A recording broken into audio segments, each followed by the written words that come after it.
Hi friends, welcome back to Harsikere Haran YouTube channel. ಎಲ್ಲರಿಗೂ ಗೊತ್ತಿರಬೇಕು, ನಿನ್ನೆ ರಾಪಿಡೋ ಆ್ಯಪ್ ಒಂದು 2 hours ಟೆಕ್ನಿಕಲ್ ಇಶ್ಯೂಯಿಂದ ಡ್ಯೂಟಿ ಆನ್ ಆಗಿಲ್ಲ ಯಾರ್ದು ಕೂಡ. ಹಂಗಾಗಿ ಏನಾಯ್ತು, ಇದೇ ಒಂದು ಸಿಹಿ ಸುದ್ದಿ ಅಂತ ತಿಳ್ಕೊಂಬಿಟ್ಟು ರಾಪಿಡೋ ಬ್ಯಾನ್ ಆಗೋಯ್ತು ಅಂತ ಕೆಲವು ಆಟೋದವರು ವಿಡಿಯೋ ಎಲ್ಲ ಮಾಡಿ ಅಪ್ಲೋಡ್ ಮಾಡಿಬಿಟ್ರು. ನಾನು ಕೂಡ ನಿನ್ನೆ ಒಂದು 2-3 ವಿಡಿಯೋ ನೋಡಿದೆ. ಸುಮಾರು ಅಷ್ಟಕ್ಕೆ ಖುಷಿಯಾಗಿ ಹೋಗ್ಬಿಟ್ಟಿದ್ದಾರೆ ರಾಪಿಡೋ ಬ್ಯಾನ್ ಆಗೋಯ್ತು ಅಂತ. ಖಂಡಿತ ರಾಪಿಡೋ ಬ್ಯಾನ್ ಆಗಿರ್ಲಿಲ್ಲ. ನಿನ್ನೆ ಏನು ಟೆಕ್ನಿಕಲ್ ಎರರ್ ಇಂದ, ಬಟ್ ಒಂದು 2 hours 12 2:30 ಈ ಒಂದು 2 hours ಮಾತ್ರ ಡ್ಯೂಟಿ ಆನ್ ಆಗಲಿಲ್ಲ. ಎಲ್ಲಾರ್ದು ಟೋಟಲಿ ರಾಪಿಡೋ ಏನೇನು ವರ್ಕ್ ಮಾಡ್ತಾರೋ ಯಾಪೇ ಆನ್ ಆಗಿಲ್ಲ. ಹಿಂಗಾಗಿ ಒಂದು ಪ್ರಾಬ್ಲಮ್ ಆಗಿ ಇಶ್ಯೂ ಆಯ್ತು. ಅಷ್ಟು ಬಿಟ್ರೆ ಅದೇ ಏನೋ ತಿಳ್ಕೊಂಬಿಟ್ಟಿರೋ ರಾಪಿಡೋ ಬ್ಯಾನ್ ಆಗೋಯ್ತು ಅಂತ ಒಂದು ದೊಡ್ಡ ಪಬ್ಲಿಸಿಟಿನೇ ಮಾಡ್ಬಿಟ್ರು, ನ್ಯೂಸ್ ಕ್ರಿಯೇಟ್ ಮಾಡಿದ್ದೀನಿ. ಖಂಡಿತ ಆ ಥರ ಏನಾದ್ರು ಬ್ಯಾನ್ ಆಗಂಗಿದ್ರೆ ಕೋರ್ಟಿಂದ ಅಫಿಷಿಯಲ್ ಆಗಿ ಅನೌನ್ಸ್ ಮಾಡ್ತಾರೆ. ಯಾಕೆಂದ್ರೆ ಇನ್ನು ನೆಕ್ಸ್ಟ್ ಹಿಯರಿಂಗ್ ಡೇಟ್ ಕೂಡ ಏನೂ ಗೊತ್ತಿಲ್ಲ.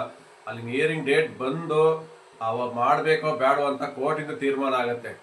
ಏಕಾಏಕಿ ಯಾವುದೇ ಕಾರಣಕ್ಕೂ ಏನೋ ಒಂದು ಇನ್ಫಾರ್ಮೇಶನ್ ಇಂದಲೇ ಯಾವುದೇ ಕಾರಣಕ್ಕೂ ಕ್ಲೋಸ್ ಆಗಲ್ಲ. ಎಲ್ಲರಿಗೂ ಗೊತ್ತಿರ್ಬೇಕು. ಆ ಥರ ಕ್ಲೋಸ್ ಆಗಿದ್ರೆ ರಾಪಿಡೋದವರು ಕೂಡ ಒಂದು ಅಪ್ಡೇಟ್ ತಿಳಿಸ್ತಾರೆ. ಪ್ರತಿಯೊಬ್ಬ ರೈಡರ್ಗೂ ಒಂದು ಮೆಸೇಜ್ ಹೋಗುತ್ತೆ, ಇಂಥ ದಿನ ಆ್ಯಪ್ ಕ್ಲೋಸ್ ಆಗ್ತಾ ಇದೆ, ಡ್ಯೂಟಿ ಮಾಡೋಂಗಿಲ್ಲ ಅಂತ ಕೂಡ ಅವರು ಒಂದು ನಿಮಗೆ ಮೊಬೈಲ್ ನಂಬರ್ಗೆ ಇರ್ಬೋದು, ಇಲ್ಲ ಆ್ಯಪಲ್ಲೇ ಒಂದು ನೋಟಿಫಿಕೇಶನ್ ಹಾಕ್ತಾರೆ. ಯಾವುದೇ ಕಾರಣಕ್ಕೂ ಏಕಾಏಕಿ ಈ ಥರ ಎಲ್ಲ ಬ್ಯಾನ್ ಮಾಡಲ್ಲ.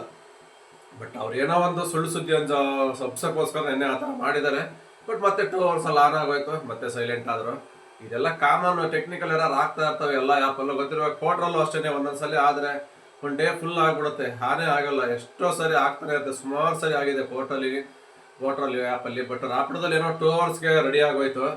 ರೇರು ರಾಪಿಡೋದಲ್ಲಿ ಹಾಗೇ ಇಲ್ಲ. ನಮಗೆ ಗೊತ್ತಿರೋಂಗೆ ಇವತ್ತಿನವರೆಗೂ ನಾನು ಟೆಕ್ನಿಕಲ್ ಎರರೇ ನೋಡಿಲ್ಲ ರಾಪಿಡೋಲಿ. ಆ್ಯಪೇ ಇಶ್ಯೂ ಆಗಲ್ಲ, ಅಷ್ಟು ಪಕ್ಕ ಇಟ್ಟಿದ್ದಾರೆ ಸಾಫ್ಟ್ವೇರ್ ರಾಪಿಡೋದು. ಪೋರ್ಟಲ್ ಮಾತ್ರ ಅವಾಗ ಆಗ್ತಾ ಇರುತ್ತೆ. ಬಟ್ ಫಸ್ಟ್ ಟೈಮ್ ಅನ್ಸುತ್ತೆ ನಿನ್ನೆ ಈ ಥರ ಆಗಿದ್ದ ರಾಪಿಡೋ ಆ್ಯಪು. ಬಟ್ ಏನಾಗಿತ್ತು ಏನೋ ಗೊತ್ತಿಲ್ಲ, ಮತ್ತೆ ಇಮಿಡಿಯೇಟ್ ಒಂದು 2 hours ಒಳಗಡೆ ರೆಡಿ ಮಾಡಿದ್ರು. ನಿನ್ನೆ ಏನಾಯ್ತು ಅಂದ್ರೆ ಆರ್ಡರ್ ಕೂಡ ತರೋಕ್ಕಾಗಲಿಲ್ಲ. ಒಳ್ಳೆ ಪೀಕ್ ಅವರಲ್ಲೇ ಎಲ್ಲ ಮಾರ್ಕೆಟಲ್ಲಿ ಹುಡುಗರು ಇರೋದೇ ಅದೇ ಟೈಮ್, ಒಂದು 12:30 2:30 ಆ ಮಾರ್ಕೆಟಲ್ಲಿ ಅದೇ ಟೈಮ್ಗೆ ಹೋಗ್ತಾರೆ. ಆ ಟೈಮ್ಗೆ ಆ್ಯಪ್ ಕೂಡ ಪ್ರಾಬ್ಲಮ್ ಆಗೋಯ್ತು. ಹಂಗಾಗಿ ನನಗೂ ಕೂಡ ನಿನ್ನೆ ಆರ್ಡರ್ ಎತ್ತಕ್ಕಾಗಲಿಲ್ಲ, ಆನೇ ಆಗಿಲ್ಲ ಡ್ಯೂಟಿ. ಇನ್ನು ಅದು ಬಿಟ್ಟರೆ ಇನ್ನು ರಾಪಿಡೋ ಡ್ರೈವರ್ಸ್ಗಳೆಲ್ಲ ಯಾವ ಥರ ಕೆಲಸ ಮಾಡ್ತಾ ಇದೆ ಅಂತ ಗೊತ್ತಿಲ್ಲ ಸದ್ಯಕ್ಕಂತೂ. ಎಲ್ಲೂ ಏನೋ ಪ್ರಾಬ್ಲಮ್ ಆಗ್ತಾ ಇದೆ ಹೆಂಗಾಗ್ತಿದೆ. ಈಗಂತೂ ಸುಮಾರು ಕಡೆ ಪ್ರಾಬ್ಲಮ್ ಆಗ್ತಾನೆ ಇದೆ ರೈಡರ್ಸ್ಗಳಿಗೆ ಆಟೋ ಕಡೆಯಿಂದ. ಒಂದು 2 days ಯಾವುದೋ ಹೊಸ ನ್ಯೂಸ್ ಬಂದಿಲ್ಲ. ಅದಕ್ಕೆ ಮುಂಚೆ ಎವ್ರಿ ಡೇ ಏನಾದ್ರು ಒಂದು ಅಪ್ಡೇಟ್ ಬರ್ತಾನೆ ಇತ್ತು. ಬೈಕ್ ಟ್ಯಾಕ್ಸಿ ಅವ್ರು ಹಿಡಿದ್ರು, ಪೊಲೀಸ್ನವ್ರಿಗೆ ಕೊಟ್ಟರು, ಕೀ ಕಿತ್ಕೊಂಡ್ರು, ಈ ಥರ ಎವ್ರಿ ಡೇ ಹೊಸ ನ್ಯೂಸ್ಗಳು ಬರ್ತಾನೆ ಇತ್ತು ಸೋಷಿಯಲ್ ಮೀಡಿಯಾದಲ್ಲಿ. ಬಟ್ ನಿನ್ನೆ ಇವತ್ತು ಯಾವುದೇ ಥರ ಹೊಸ ನ್ಯೂಸ್ ಬಂದಿಲ್ಲ. ಅಂದರೆ ಎಲ್ಲೂ ಏನೂ ಆಗಿಲ್ಲ ಪ್ರಾಬ್ಲಮ್ಮು ಅಂತ ಅಂದ್ಕೊಳ್ತಾ ಇದ್ದೀವಿ. ಯಾಕೆಂದರೆ ನಮ್ಮ RTO ಅಧಿಕಾರಿಗಳು ಕೂಡ ಒಂದು ಖಡಕ್ ವಾರ್ನಿಂಗ್ ಕೊಟ್ಟಿರಬೇಕು ಆಟೋದವ್ರಿಗೆ. ಯಾರು ಕೂಡ ಈ ಥರ ಮಾಡೋಂಗಿಲ್ಲ. ನೀವು ಆಟೋದವ್ರು ಯಾರೇ ಆಗಲಿ ಬೈಕ್ ಟ್ಯಾಕ್ಸಿನ ಹಿಡಿದು ಕೀ ಕಿತ್ಕೊಂಡು ಅವ್ರಿಗೆ ಅವಾಜ್ ಹಾಕೋದು, ಬೈಯೋದು, ಹೊಡೆಯೋದು ಈ ಥರ ಮಾಡೋಂಗಿಲ್ಲ ಅಂತ ಒಂದು ಖಡಕ್ ವಾರ್ನಿಂಗ್ ಕೊಟ್ಟಿರೋದ್ರಿಂದ ಯಾರು ಕೂಡ ಈ ಥರ ಮಾಡ್ತಾ ಇಲ್ಲ ಅಂತ ಅನ್ನಿಸ್ತಾ ಇದೆ. ಬಟ್ ಇದು ಎಷ್ಟು ದಿವಸ ಇರುತ್ತೆ ಗೊತ್ತಿಲ್ಲ. 1-2 ದಿನ ಸುಮ್ಮನಾಗ್ತಾರೆ, ಮತ್ತೆ ರಿಪೀಟ್ ಮಾಡ್ತಾರೆ. ಮೈಸೂರಲ್ಲಂತೂ ಅತಿ ಆಗಿದೆ, ಎಲ್ಲರಿಗೂ ಗೊತ್ತಿರೋ ವಿಚಾರನೇ. ಬೆಂಗಳೂರಲ್ಲಿ ಕೂಡ ಕೆಲವು ಕಡೆ ಈ ಥರ ಮಾಡ್ತಾ ಇದ್ರು. ಸದ್ಯಕ್ಕಂತೂ ಏನಿಲ್ಲ. ರೈಡರ್ಸ್ ಯಾವ ಥರ ಡ್ಯೂಟಿ ಮಾಡ್ತಾ ಇರೋಂತ ಗೊತ್ತಿಲ್ಲ. ಇವತ್ತಂತೂ ತುಂಬ ಆರ್ಡರ್ ಕಮ್ಮಿ. ಕ್ರಿಸ್ಮಸ್ ಇರೋದ್ರಿಂದ ಇವತ್ತು ಆರ್ಡ್ರೇ ಬರ್ತಾ ಇಲ್ಲ. ವೋಟರ್ ಆಗಿರ್ಬೋದು, ಅಂಕಲ್, ರಾಪಿಡೋ ಯಾವುದ್ರಲ್ಲೂ ಆರ್ಡರ್ ಇಲ್ಲ. ಫುಲ್ ಡೌನ್ ಆಗಿದ್ದಾವೆ. ಆಲ್ಮೋಸ್ಟ್ ಈ ವೀಕ್ ಫುಲ್ ಇದೇ ಥರ ಇರುತ್ತೆ ಅನ್ಸುತ್ತೆ. ಯಾಕೆಂದರೆ ಆಲ್ರೆಡಿ ವೀಕೆಂಡ್, ನಾಳೆ ಫ್ರೈಡೇ ಬಂತು, ಇನ್ನು ಸಾಟರ್ಡೆ ಸಂಡೇ ವೀಕೆಂಡ್ ಆಗಿರೋದ್ರಿಂದ ಈ ವೀಕ್ ಒಂದು ಆಕ್ಚುಲಿ ಒಂದು 4-5 days ಇನ್ನು ಯಾವುದೇ ಆ್ಯಪ್ಗಳು ಅಷ್ಟು ಬಿಸ್ನೆಸ್ ನಡೆಯಲ್ಲ. ಫುಲ್ ಡೌನೇ. 1000 rupees ಮಾಡಿದ್ರೆ ದೊಡ್ಡ ವಿಚಾರ ಆಗೋಗ್ಬಿಡುತ್ತೆ. ಇನ್ನೊಂದು 4 days ಬೈಕ್ ಟ್ಯಾಕ್ಸಿ ಅಂತ ಬಿಲ್ಕುಲ್ ಸ್ಟಾಪ್ ಆಗಿದೆ. ಯಾಕೆಂದರೆ ಎಲ್ಲ ಸಾಫ್ಟ್ವೇರ್ ಕಂಪ್ನಿಗಳು ರಜಾ, ಲಾಂಗ್ ಲೀವ್ ಬಂದಿರೋದ್ರಿಂದ ಎಲ್ಲ ಹೊರಗಡೆ ಹೋಗ್ಬಿಟ್ಟಿರ್ತಾರೆ ಫ್ಯಾಮಿಲಿಗಳು. ಕೆಲವು ಕಂಪ್ನಿಗಳು ಲೀವ್ ಹಾಕೊಂಡು ಹೋಗಿರ್ತಾರೆ. ಹಿಂಗಾಗಿ ಏನಾಗಿದೆ, ಇವಾಗ ಬೈಕ್ ಟ್ಯಾಕ್ಸಿ ಕಂಪ್ಲೀಟ್ ಬರ್ತಾ ಇಲ್ಲ. ಯಾವುದೋ ಒಂದೊಂದು ಮಾರ್ಕೆಟಲ್ಲಿ ಪಾರ್ಸಲ್, ಅದು 10 ನಿಮಿಷಕ್ಕೊಂದು 15 ನಿಮಿಷಕ್ಕೊಂದು ಪಾರ್ಸಲ್ ಬರ್ತಾ ಇದೆ. ಅಷ್ಟು ಬಿಟ್ಟರೆ ಬೇರೆ ಯಾವುದೋ ಆರ್ಡರ್ ಬರ್ತಾ ಇಲ್ಲ. ಫುಲ್ ಡೌನ್ ಅಂದರೆ ಡೌನ್ ಆಗಿದೆ. ಇವತ್ತು ಮಾರ್ಕೆಟೇ ಇಲ್ಲ ಬಿಸ್ನೆಸ್. ಇವತ್ತೇ ಅಂತಲ್ಲ, ಇನ್ನು ಕಂಟಿನ್ಯೂ 4-5 days ಇದೇ ಥರ ಇರುತ್ತೆ. ಡೆಲಿವರಿ ಬಾಯ್ಸ್ಗೆ ಸ್ವಲ್ಪ ಕಷ್ಟ ಅಂತಲೇ ಹೇಳ್ಬೋದು. ಏನಾದ್ರು ಪರ್ಸನಲ್ ವರ್ಕ್ ಇದ್ರೆ ಇಂಥ ಟೈಮಲ್ಲಿ ನೀವು ಕೂಡ ಮಾಡ್ಕೊಂಬಿಡಿ. ಊರಿಗೆ ಹೋಗೋರಿದ್ರೆ ಊರಿಗೆ ಹೋಗಿ ಬನ್ನಿ. ನಿಮ್ಮ ಏನಾದ್ರು ಎಕ್ಸ್ಟ್ರಾ ಕೆಲಸ ಇದ್ರೆ ಮಾಡ್ಕೊಳ್ಳಿ. ಏಕೆಂದರೆ ಆರ್ಡರ್ಸ್ ಕಮ್ಮಿ ಇದ್ದಾಗ ನಿಮ್ಮ ಕೆಲ್ಸಗಳು ಮಾಡ್ಕೊಳಕ್ಕೆ ನಿಮ್ಗೂ ಈಸಿ ಆಗುತ್ತೆ. ಯಾಕಂದರೆ ಡ್ಯೂಟಿಲಿ ಟೈಮಲ್ಲಿ ನೀವು ಮಾಡ್ಕೊಳಕ್ಕೆ ಹೋದಾಗ ಒಳ್ಳೆ ಅರ್ನಿಂಗ್ಸ್ ಆಗ್ತಾ ಇರುತ್ತೆ. ಆ ಟೈಮಲ್ಲಿ ನೀವು ರಜಾ ಹಾಕೊಂಡು ಹೋದ್ರೆ ನಿಮಗೆ ಲಾಸ್ ಆಗುತ್ತೆ. ಯಾವಾಗ ಬಿಸ್ನೆಸ್ ಕಮ್ಮಿ ಇರುತ್ತೆ, ಯಾವಾಗ ಆರ್ಡರ್ ಕಮ್ಮಿ ಇರುತ್ತಲ್ವ, ಅರ್ನಿಂಗ್ಸ್ ಕಮ್ಮಿ ಆಗುತ್ತಲ್ವ, ಅಂಥ ಟೈಮಲ್ಲಿ ನೀವು ಊರಿಗೆ ಹೋಗೋದೇ ಇರ್ಬೋದು, ಇಲ್ಲ ಎಲ್ಲಾರು ಒಂದು ಫ್ಯಾಮಿಲಿ ಜೊತೆ ಟ್ರಿಪ್ ಹೋಗ್ತೀರಾ, ಫ್ರೆಂಡ್ಸ್ ಜೊತೆ ಟ್ರಿಪ್ ಹೋಗ್ತೀರಾ, ಅಂಥ ಕೆಲಸಗಳನ್ನ ಇಂಥ ಟೈಮಲ್ಲಿ ಮಾಡ್ಕೋಬೇಕು. ನಮ್ಮ ಡೆಲಿವರಿ ಬಾಯ್ಸು ಬೇರೆ ಟೈಮಲ್ಲೆಲ್ಲ ಮಾಡ್ಕೊಂಡ್ರೆ ನಿಮಗೆ ಲಾಸ್ ಆಗುತ್ತೆ. ಇವಾಗ ಯಾರೆಲ್ಲ ಏನೇನು ಪ್ಲ್ಯಾನ್ ಹಾಕೊಂಡಿರ್ತಾರೆ, ಈ 4-5 days ಎಲ್ಲ ನಿಮ್ಮ ಪ್ಲ್ಯಾನ್ ಕ್ಲಿಯರ್ ಮಾಡ್ಕೊಂಬಿಡಿ ಸದ್ಯಕ್ಕೆ. ಯಾಕೆಂದರೆ ಆರ್ಡರ್ ಕಡಿಮೆ ಇರೋದ್ರಿಂದ ಏನು ಅರ್ನಿಂಗ್ಸ್ ಆಗಲ್ಲ. ಅದಾದ್ಮೇಲೆ ಬಂದ ಮೇಲೆ ಬೇಕಾದ್ರೆ ಇವಾಗ 4 ದಿನ ಆಗೋ ಅರ್ನಿಂಗ್ಸು 1 or 2 days ಮಾಡ್ಕೊಂಬಿಡ್ಬೋದು ಚೆನ್ನಾಗಿ ಆರ್ಡರ್ ಇದ್ದಾಗ.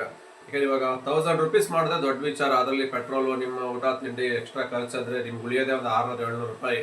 ಅದಕ್ಕೆ ಬೆಳಗಿನ ಸಂಜೆವರೆಗೂ ಕಷ್ಟಪಡಬೇಕು. ಅದೇ ಬೇರೆ ಟೈಮಲ್ಲಿ ಆದರೆ 2,000 3,000 ಬೇಕಾದ್ರೆ ಅರ್ನ್ ಮಾಡ್ಬೋದು, ಸ್ವಲ್ಪ ಓವರ್ ಟೈಮ್ ಮಾಡಿ ಆರ್ಡ್ರ್ ಇದ್ದಾಗ. ಅದಕ್ಕೋಸ್ಕರ ಹೇಳ್ತಿದ್ದೀನಿ, ಏನೇ ಒಂದು ಪರ್ಸನಲ್ ವರ್ಕು ಇಲ್ಲ ಒಂದು ಟ್ರಿಪ್ ಹೋಗಿದ್ರೆ ಈ ವಾರದಲ್ಲಿ ಎಲ್ಲ ಮುಗಿಸ್ಕೊಳ್ಳಿ ಡೆಲಿವರಿ ಬಾಯ್ಸ್ಗೆ. ಆನಂತರ ಎಲ್ಲ ಮುಗಿಸ್ಕೊಂಡ್ಮೇಲೆ ನೆಕ್ಸ್ಟ್ ಜನವರಿಯಿಂದ ಅಂತ ಚೆನ್ನಾಗಿ ಕ್ಲಿಕ್ ಆಗ್ಬೋದು ಅಂತ ಅಂದ್ಕೊಂಡಿದ್ದೀವಿ. ಆರ್ಡ್ರಸ್ಸು ಬರುತ್ತೆ 100%. ಹೊಸ ವರ್ಷಕ್ಕೆ ಹೊಸ ಬಿಸ್ನೆಸ್ ಸ್ಟಾರ್ಟ್ ಮಾಡ್ತಾರೆ ತುಂಬ ಜನ. ಹಂಗಾಗಿ ಹೊಸ ಬಿಸ್ನೆಸ್ ಸ್ಟಾರ್ಟ್ ಆದರೆ ಆನ್ಲೈನ್ ಬುಕ್ಕಿಂಗ್ ಕೂಡ ಜಾಸ್ತಿ ಆಗೇ ಆಗುತ್ತೆ. ಎಂದಿನಂತೆ ಮತ್ತೆ ನಾರ್ಮಲ್ ಆಗಿ ಅರ್ನಿಂಗ್ಸ್ ಕೂಡ ಆಗುತ್ತೆ. ಸದ್ಯಕ್ಕಂತೂ ಈ year end, weekend, month end ಎಲ್ಲ ಇರೋದ್ರಿಂದ ಆರ್ಡ್ರ್ ಕೂಡ ತುಂಬ ಕಮ್ಮಿ ಇದೆ. ಅದರಲ್ಲೂ ಕ್ರಿಸ್ಮಸ್ಸು ಇದೆಲ್ಲ ಒಂಥರ ಡೆಲಿವರಿ ಬಾಯ್ಸ್ಗೆ ಒಂಥರ ಎಫೆಕ್ಟ್ ಆಯಿತು. ಈ ಮಂತಲ್ಲಿ ತುಂಬ ಆರ್ಡ್ರ್ ಕಮ್ಮಿ ಇದ್ದಾವೆ. ಸ್ವಿಗ್ಗಿ ಝೊಮ್ಯಾಟೋಗಂತೂ ಬರುತ್ತೆ. ಸ್ವಿಗ್ಗಿ ಝೊಮ್ಯಾಟೋಗಂತೂ ಹಬ್ಬ ಅಂತಲೇ ಹೇಳ್ಬೋದು. ಯಾಕಂದರೆ ಫುಡ್ ಡೆಲಿವರಿ ಅಂದರೆ ಇಯರ್ ಎಂಡ್ ಅಂದರೆ ಫುಡ್ ಡೆಲಿವರಿಗೆ ಹಬ್ಬ. ಒಂದು ಇನ್ಸೆಂಟಿವ್ ಕೊಡ್ತಾನೆ ಪ್ರತಿಯೊಂದು ಆರ್ಡ್ರ್ಗಳಿಗೂ. ಇನ್ಸೆಂಟಿವ್ ಚೆನ್ನಾಗಿ ವರ್ಕೌಟ್ ಆಗುತ್ತೆ. ಬಟ್ ಅವ್ರು ಲಾಗಿನ್ ಅವ್ರು ಕಂಪಲ್ಸರಿ ಮೇಂಟೈನ್ ಮಾಡಲೇಬೇಕು. ರಜಾ ಹಾಕೋಕ್ಕಾಗಲ್ಲ, ಏನಿಲ್ಲ. Full Saturday Sunday Friday compulsory ಮಾಡಿದ್ರೆ ಮಾತ್ರ ಇನ್ಸೆಂಟಿವ್ ಬರುತ್ತೆ. ಅದು ಬಿಟ್ಟರೆ ಇನ್ಸೆಂಟಿವ್ ಅಂತ ಯಾವುದೇ ಕಾರಣಕ್ಕೂ ಬರಲ್ಲ. ಹಂಗಾಗಿ ಏನೇ ಆದ್ರೂ ಇಯರ್ ಎಂಡಲ್ಲಿ ಡಿಸೆಂಬರ್ 31st ನೈಟ್ ಅಂತೂ ಫಾರ್ ಆರ್ಡ್ರಿಗೆ 100 ರೂಪೀಸ್ ಎಕ್ಸ್ಟ್ರಾ ಬಂದೇ ಬರುತ್ತೆ ಎವ್ರಿ ಇಯರ್. ಸ್ವಿಗ್ಗಿ ಝೊಮ್ಯಾಟೋದಲ್ಲಿ ಯಾವ ವರ್ಷನೂ ಮಿಸ್ ಮಾಡೋಣ, ಕೊಡ್ತಾನೆ. ಬಟ್ ಜಾಸ್ತಿ ಆರ್ಡ್ರ್ ಮಾಡೋಕ್ಕಾಗಲ್ಲ ಅವ್ರು ಕೊಡ್ತಾನೆ ಅಂತ. ಯಾವುದೋ ಒಂದು 4-5 ಆರ್ಡ್ರ್ ಮಾಡೋ ಅಷ್ಟಕ್ಕೆ ನಿಮ್ಮ ಟಾರ್ಗೆಟ್ ಟೈಮಿಂಗ್ಸ್ ಕ್ಲಿಯರ್ ಆಗಿಬಿಡುತ್ತೆ. ಹಂಗಾಗಿ ಒಂದು ಆವರೇಜ್ ಮಾಡ್ಕೋಬೋದು, ಏನು ತೊಂದರೆ ಇಲ್ಲ. ಒಳ್ಳೆ ವರ್ನಿಂಗ್ಸ್ ಆಗುತ್ತೆ, ವರ್ಕೌಟ್ ಆಗುತ್ತೆ. ಮಂತ್ ಎಂಡ್ ಬೋನಸ್ ಕೊಡ್ತಾನೆ, ಇಯರ್ ಎಂಡ್ ಬೋನಸ್ ಕೊಡೋದ್ರಿಂದ ಎಲ್ಲ ವರ್ಕೌಟ್ ಆಗುತ್ತೆ.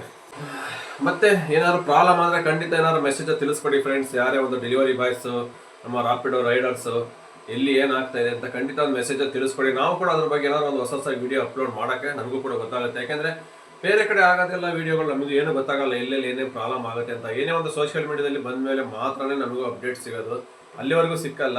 ಇನ್ ಕೇಸ್ ನಿಮಗೆ ಏನಾದ್ರು ರೈಡರ್ಸ್ ತೊಂದರೆ ಕೊಡ್ತಾ ಇದೆ ಯಾರ್ಯಾರಂದ್ರೆ ಖಂಡಿತ ಮೆಸೇಜಲ್ಲಿ ಕಮೆಂಟ್ ಬಾಕ್ಸಲ್ಲಿ ತಿಳಿಸಿ, ಇಂಥ ಕಡೆ ಈ ಥರ ಪ್ರಾಬ್ಲಮ್ ಆಗಿದೆ ಅಂತವ. ಖಂಡಿತ ನಾವು ಅದ್ರ ಬಗ್ಗೆ ಕೂಡ ಒಂದು ವಿಡಿಯೋ ಮಾಡ್ತೀವಿ. ವಿಡಿಯೋ ಸಿಕ್ಕಿದ್ರೆ ವಿಡಿಯೋ ಕೂಡ ನಮಗೆ ಶೇರ್ ಮಾಡಿ. ಅದಕ್ಕೆ ನಂಬರ್ ಕೊಡಬೇಕು, ಅದೇನು ಬೇಕಾದ್ರೂ ಮಾಡಿಕೊಡ್ತೀನಿ. ಆ ಥರ ವಿಡಿಯೋಗಳು ಸಿಕ್ಕಿದಾಗ ನಮಗೂ ಕೂಡ ಒಂದು ಸೋಷಿಯಲ್ ಮೀಡಿಯಾದಲ್ಲಿ ಈ ಥರ ತೊಂದರೆ ಆಗ್ತಾ ಇದೆ ನಮ್ಮ ರೈಡರ್ಸ್ಗಳಿಗೆ, ಆಟೋ ಪರವಾಗಿ ಇಲ್ಲ ಬೇರೆ ಯಾರದೇ ಕಡೆಯಿಂದ ಅಂತವ ಒಂದು ಹೇಳೋಕ್ಕೆ ನಮಗೂ ಕೂಡ ಒಂದು ಧೈರ್ಯ ಬರುತ್ತೆ. ವಿತೌಟ್ ಇನ್ಫಾರ್ಮೇಷನ್ ಇಲ್ಲದೆ ನಾವು ಕೂಡ ವಿಡಿಯೋ ಮಾಡೋಕ್ಕಾಗಲ್ಲ. ಒಂದು ಪ್ರೂಫ್ ಇದ್ದರೆ ಮಾತ್ರನೇ ಏನೇ ಒಂದು ವಿಡಿಯೋ ಮಾಡ್ಬೋದು. ಅದು ಹಾಕ್ಬಿಟ್ಟು ಈ ಥರ ತೊಂದರೆ ಕೊಡ್ತಾ ಇದ್ದಾರೆ, ಹಿಂಗೆ ಮಾಡಬೇಡಿ ಅಂತ ಹೇಳ್ಬೋದು. ಏನೂ ಇದ್ದರೆ ನಾವು ಏಕಾಏಕಿ ಡೈರೆಕ್ಟಾಗಿ ಹಿಂಗೆ ಮಾಡ್ತಾ ಇದ್ದಾರೆ, ತೊಂದರೆ ಕೊಡಬೇಡಿ, ಈ ಥರ ಏನಕ್ಕೆ ಮಾತಾಡ್ತೀರ ಅಂತ ನಾವು ಕೂಡ ಅವ್ರಿಗೆ ಕೇಳೋಕ್ಕೆ ಕ್ವಶನ್ ಮಾಡಿ ಆಗಲ್ಲ.